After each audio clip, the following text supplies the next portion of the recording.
জীবনের অনেক ছোট ছোট ঘটনা যা সহজে ব্যাখ্যা করা যায় না, অথচ মানুষের বিশ্বাসের ভিতটাকে নাড়িয়ে দেয়। গতকাল ঘর থেকে 2000 টাকা উধাও হয়ে গেল, যা ভাবতে গিয়ে মনটা খারাপ হয়ে যায়। যার জেরে রঘুকে বাড়ি থেকে তাড়িয়ে দিয়েছি আমি। আজ বুঝেছি, রঘুকে যতই সততার বাণী শেখানো হোক না কেন, ও শুধরবে না।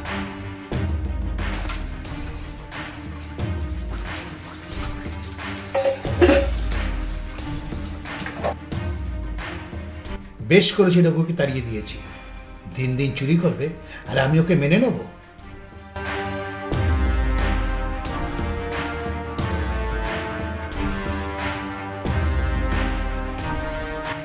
মামনি, পরশু রাতে তোমার মেসোর শরীরটা খুব খারাপ ছিল, তাই তোমার কাকুর পকেট থেকে আমি 2000 টাকা নিয়েছিলাম। কি, তুমি টাকাটা চুরি করেছিলে? কি করব, আমি যে কাকুকে বলেছিলাম। তাহলে যে ও পরশু আমাকে বলেছিল এজন্যে? মামনি, সময় মতো স্নান করে খেয়ে নেবে, তারপরে ঘুমিয়ে পড়বে, বিকেলে স্যার আসবে। ঠিক আছে কাকু।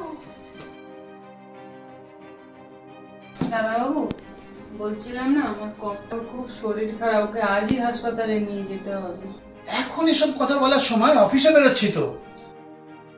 ওর খুব শরীর খারাপ, খুব দরকার ছিল। এটাই তো, এখন কি ক্যাশ আছে দেখছি, দাও। এই ক্যাশ আছে, হবে? এগুলো আগে বলতে হয়, এখন তো হবে না কিছু। হ্যাঁ, হ্যালো। হ্যাঁ, আমি বেরোচ্ছি, আসছি।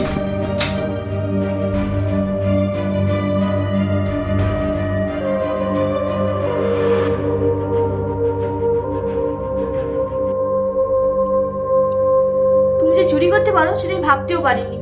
তোমার জন্য রঘুদাকে কাকা বাড়ি থেকে তাড়িয়ে দিয়েছে। ইস, আমি কি ভুল করেছি? রায়ের জন্যে আমি রঘুকে বাড়ি থেকে তাড়িয়ে দিয়েছি। সে রায় এটা করতে পারলো? আমি কাকে বিশ্বাস করব, যে সততার সাথে এতগুলো বছর আমার বাড়িতে কাজ করলো? সেই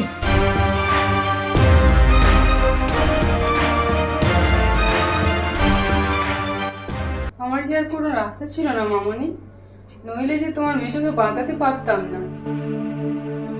তোমাকে দারুণ লাগছে কিন্তু। হসপিটাল যাবো রে, দাড়িটা কেটেছি। ভালোই সুন্দর লাগছে তোমাকে।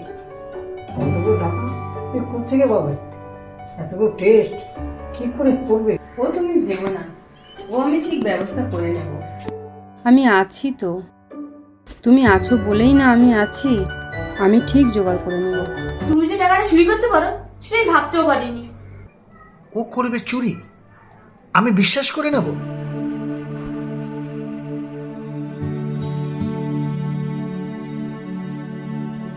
কিরে, এটা বুঝতে পেরেছিস? হ্যাঁ। মনে থাকবে? এই দেখ, আবার কার ফোন এলো।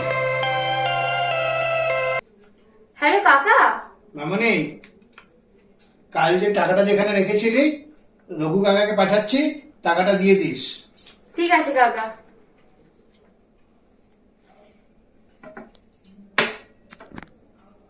মামনি, আমার হয়ে গেছে, আমি বেরোচ্ছি।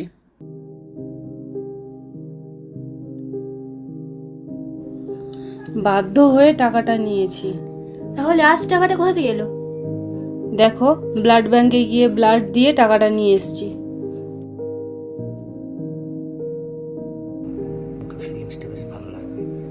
ইস, আমি আবার একটা ভুল করতে যাচ্ছিলাম। সে তুমি যেখান থেকেই টাকাটা আনো না কেন, তুমি যে টাকাটা চুরি করেছো এটা তুমি ঠিক করোনি। আমি এক্ষুনি গিয়ে কাকাকে বলছি। মামনি, যাই কাকু।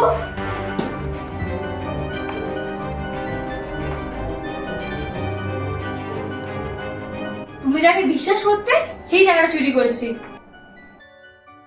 আমার মনে হচ্ছে রঘুদা টাকা নেয়নি। তো রঘু ছাড়া টাকাটা কে নেবে? তুই কি কাউকে দিয়েছিস? আরে আমি কেন কাউকে দিতে যাবো? তাহলে রাই মাসিকে একবার ওই ঘরে ঢুকতে দেখেছিলাম। রাই, তোর কি মাথা খারাপ হয়ে গেছে? তোর জন্মের আগে থেকে রাই মাসি এখানে কাজ করে? ও চুরি করেনি, ও পরিস্থিতির শিকার। না হলে ও যেচে টাকা ফেরত দিতে আসতো না। না বাবু, টাকাটা আমিই নিয়েছি। তোমার এবার বিশ্বাস হলো তো যে রাই মাসিরা চুরি করেছে? না, এখনো বিশ্বাস হয় না।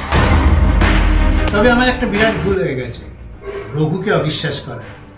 রঘু যে এখন চুরি ছেড়ে সাধু হয়ে গেছে এটা বুঝতেই পারিনি। আমি বিরাট ভুল করেছি দাদা। ওঠো। না, তুমি কোনো ভুল করোনি। তুমি যা করেছো ঠিক করেছো। মামনি, ওর টাকাটা ওকে ফেরত দিয়ে দাও। না, টাকা আমি নেবো না। নাও, ওটা তোমার টাকা। না না, এখানে কোনো ভুল নেই, কারো উদ্দেশ্য চুরি করাও নয়। তবুও বিবেক দিয়ে অনুধাবন করলেই বোঝা যায় এখানে কেউ চুরির উদ্দেশ্যে আসেনি। তবুও ঘটে যায় এমন কিছু ঘটনা।